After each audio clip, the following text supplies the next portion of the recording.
මිය හඬකෝ. ඇයි මොකද්ද බබි? මම TikTok එකේ දැක්කේ හරිද? මොකද්ද දැක්කේ? husband and wife අතරේ කිසිම වෙලාවක කිසිම රහසිගත දෙයක් තියෙන්න හොඳ නෑලු බබි. ඔව් ඒකත්.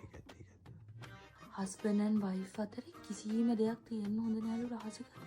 දෙන්නට දෙන්න මාරි විදිහට transparent වෙන්න ඕනිලු. ඔව් ඒකත්. මම ඒක තරේ පිළිගන්න කතාවක්. අඩුම තරමේ කන බොන දෙයක්වත් හොර රහසින් කරන්න හොඳ නෑ. ඒවත් කියන්න ඕනි. පිස්සුද බබි මට ඔය මේ හොම මේ හංගන්න කියලා ඔයාට හංගන්න කියලා කිසි දෙයක් මේ ලෝකේ නෑ. මට මගේ මේ ලෝකේ තියෙන හැම දෙයක්ම මම ඔයාට කියලා තියෙනවා. මට එහෙම රහසින්වත් ඔයාට බොරු කරන්න කිසිම හේතුවකුත් නෑ. මට වැඩකුත් නෑ. ඒ කියන්නේ මම මාර ඕපන් මයින්ඩ්ඩ්. මට හිතන දේ මම ඕන දෙයක් ඔයාට හෙලෝ අඩෝ මේ අග්ගපු දැක්කද අර කෑල්ල